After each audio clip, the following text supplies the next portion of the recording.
I'm seeing double. I'm reviewing 8 movies. The Fantastic Four have had a pretty rough movie history. They're some of the campiest superheroes, and I think that's hard to deal with in a feature film. So with 4 movies and 1 on the way soon after this video releases, let's talk about the Fantastic Four movies.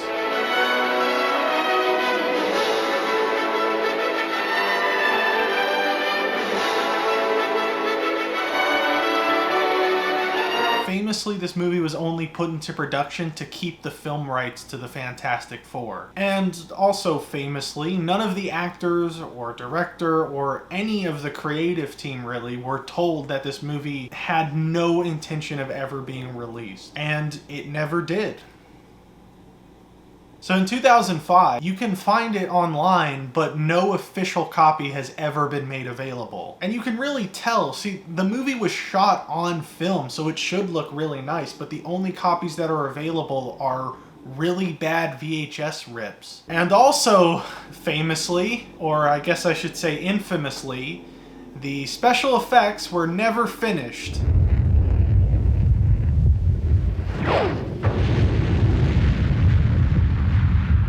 Because what's the point of finishing a movie that you have no intention of releasing in the first place? At one point, they just straight up skip past a fight scene.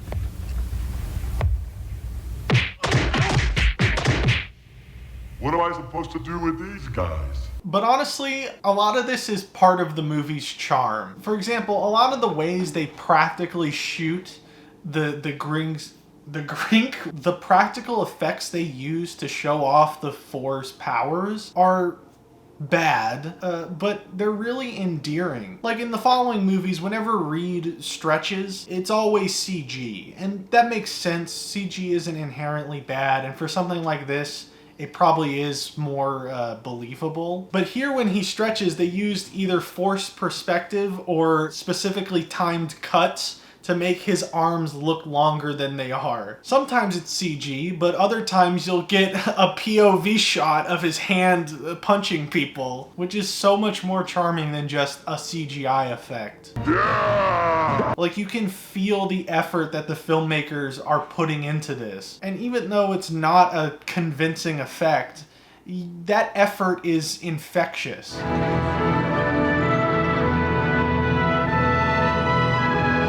Yeah, a lot of the movie is very cheesy, very corny, very over the top. But it feels like it's coming from an earnest attempt to make something good. It is remarkable how not terrible this script is. It's nothing groundbreaking, but like all the characters have understandable motivations and relationships with the other characters. Too many things. And each scene moves the plot forward. I know that shouldn't be like something praiseworthy, but this movie has often been considered one of the worst superhero movies of all time, and I wholeheartedly disagree. Like, you look at some of the actual worst superhero movies of all time, and you cannot say that they have understandable motivations and relationships with their characters. And you definitely can't say each scene moves the plot forward. So yeah, those things should be a given for all movies, but for a film with a reputation as bad as this one, and effects as bad as this one, it's not bad. It feels like the low budget is a limitation that they're trying their best to work around, and not an excuse to not try. If this movie was given a higher budget, finished effects, and a chance to, you know, actually release, I don't think it would be anywhere near as infamous as it is. It would probably be on the same level as like the 1990 Captain America movie, one of the most boring ass films I've ever seen. Congratulations. I wasn't bored watching the Fantastic Four, but honestly, I don't want to live in that reality where they finish the effects. I mean, the world cannot go without Johnny Storm turning into a reboot character and like getting hit. The only issue I have with the script is that they retcon Reed to be like 10 years older than Sue. And not just that, but Sue has a crush on Reed when she's like 12 and he's in college. Why? Like, Is this a thing in in a certain comic run of the Fantastic Four? Even if it is, why would you adapt it? Thankfully, it's not a huge aspect of the movie, but it does mean that their whole romance is just creepy and falls flat. But who really cares when in this movie Doctor Doom canonically invents video calls? Hello, Dr. Ritter. Good to see me again. This is a little device I've been playing. I hope for your sake it's working well. And for some reason, he really likes talking with his hands. That laser you saw, it's finished now. Allow me to demonstrate its purpose.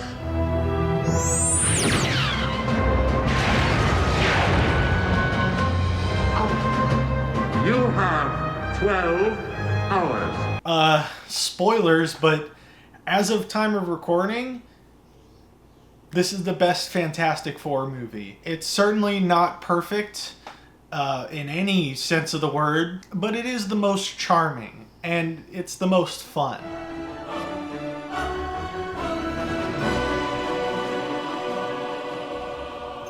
I have quite a bit of nostalgia for this movie, so I was really excited to revisit it, but the movie's kind of bad. This movie released in the year 3 AD, after the Raimi Spider-Man. After that movie embraced the earnest cheesiness of the comics, a lot of movies tried to replicate that and failed. Sorry Daredevil, sorry Catwoman. The Raimi movies are cheesy, yes, but they also have a lot of heart to them, and most of these ripoffs just fail at any semblance of real emotion. When the Raimi films are silly, it comes off like the film doesn't care about being seen as too silly. But when these sorts of movies do it, it feels like the movie's saying, who cares? It's just silly. Because in those movies, they take the emotions of the characters very seriously. They want you to care about Peter and Mary and Harry and Larry and Moe. But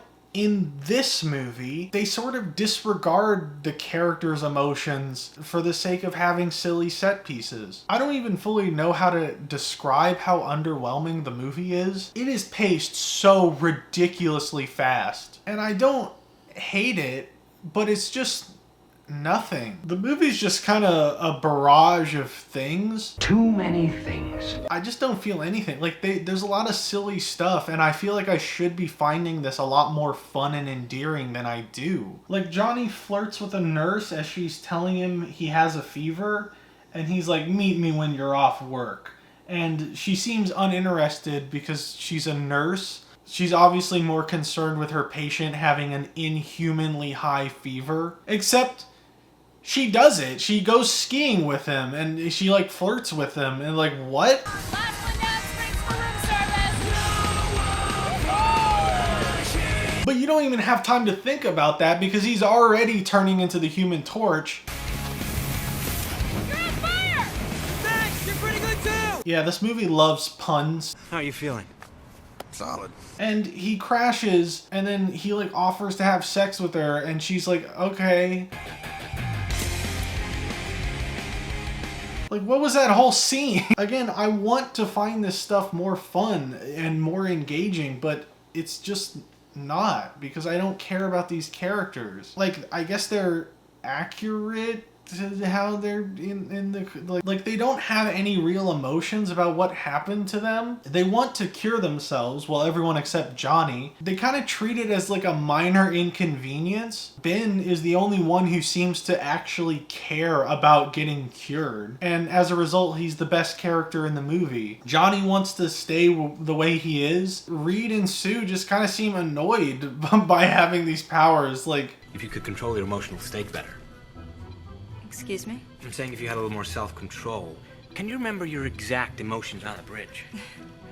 Anger, rage, anger, rage, Okay, is there any way to duplicate that feeling? Some memory? anger, And the fact that all the effects are mid-2000s CG means I'm not really finding it endearing in the same way that I found the 94 version to be. But I'm also not finding it that engaging or genuinely good. So it's kind of the worst of both worlds. I guess when Reed shoves his hand under a door, it's kind of funny. The bridge scene is kind of fun, though it is weird to see a man attempt suicide with like funny haha music.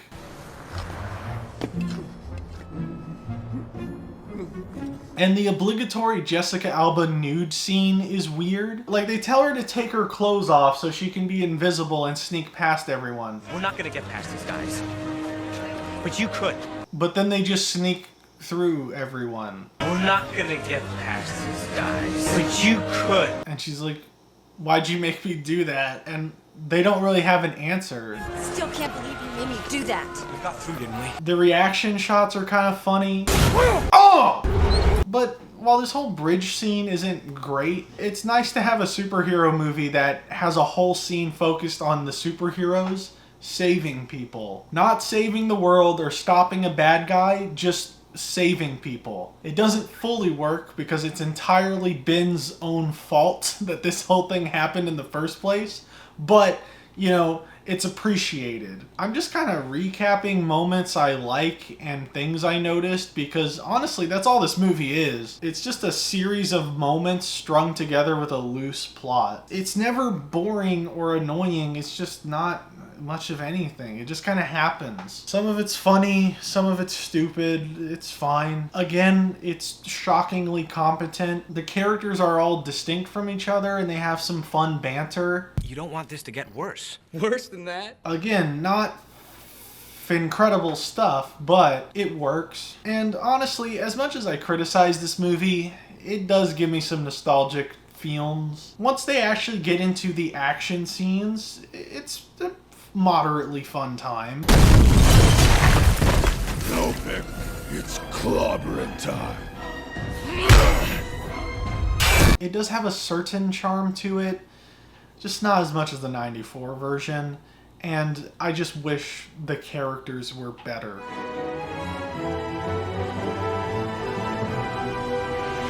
So they made a sequel because... What do you have against capitalism? So right off the bat, I enjoy that this movie just goes right into the stupidity.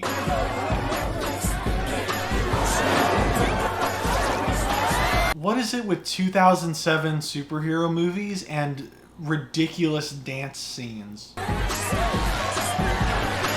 This movie is already improved by not having to deal with the origin story. Sometimes skipping the origin story can be a bad idea. It can leave the hero feeling underdeveloped. But the plus side is that you can get right into the fun. And for a movie with this tone, I think this approach works much better. I think the first movie is hindered most by the beginning scenes where they have to establish the origin story. And I like the opening of this movie because we don't have to deal with that. But sadly, this movie is just kind of more of the same. It's moving way too fast and the characters don't seem to care about anything. This time it's Sue who is the one character who is allowed to care about something. And it doesn't really work because Jessica Alba is not that great at acting.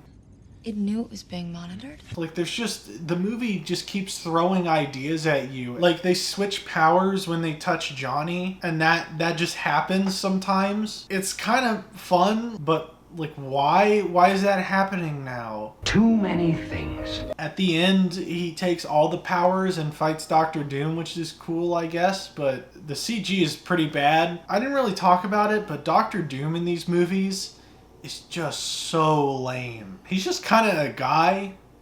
He's just a dude. After all, we're both doctors.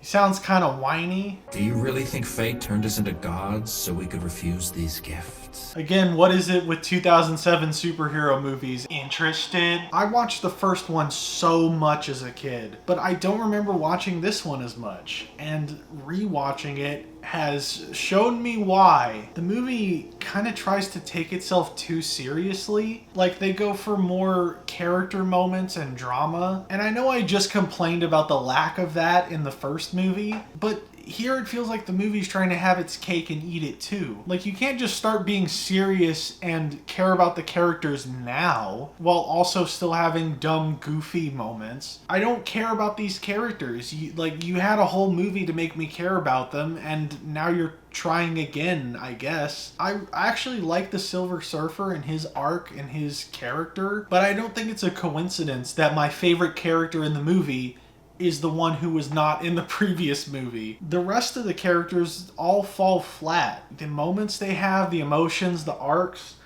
they're not earned, but they're also not fun. There are some funny moments, like when the Thing has a yelling match with a bear. You're cute.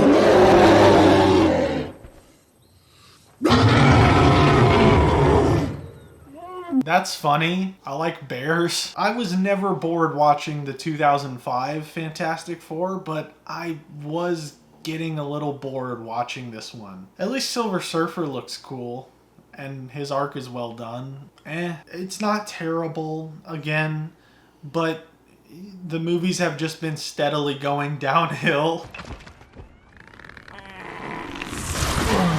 Ready? Yeah.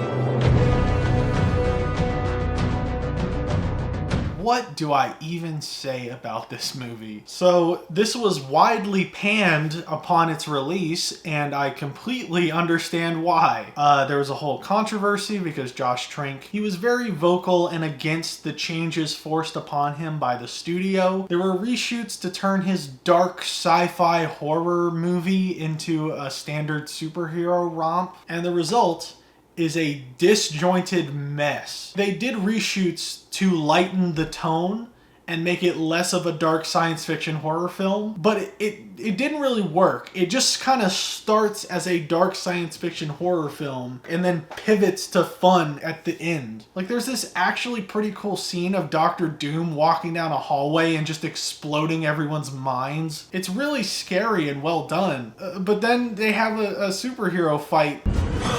There's just so much with this movie. I'm not even mad, to be honest. Like, I can't be one of the people who gets really angry at this film because I can't feel anything at this movie. I feel similar to this movie that I felt with Suicide Squad. There are moments, scenes, dialogue exchanges where I'm like, this is actually not a bad movie, but then it's lost in a sea of obvious studio interference and a compromised vision. So like, I don't know how to feel because I feel like I didn't watch a movie. I feel like I watched two directors make two very similar movies at the same time, and then they tried to like edit them together and see if it works. I guess there are some cool scenes and cool ideas here, but I have no context to put any of my emotions in. I think the only part in this movie that's offensively bad is the final dialogue exchange where they come up with the name of the Fantastic Four and it goes on for like 20 minutes. Which reminds me, I think that the four of us should have a name.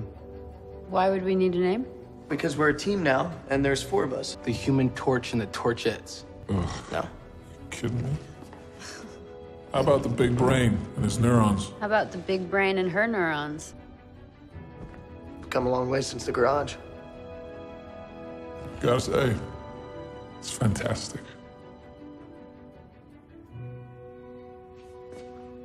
Say that again? It's fantastic. Yes, it is. Guys, I got it. What the fuck is this? Hey, I figured we needed a name for our team because we're a squad and we go on dangerous missions. Yeah, too many dangerous missions. It's suicide out there. Say that again. Yeah, too many dangerous missions. No, no, no, no. The other part, just say it! What is this nerd edging? This is worse than What Are We, Some Kind of Suicide Squad? At least that one's quick, and the way he fucking turns. Hold on. He is so, you can tell he's so proud of himself for thinking up this name.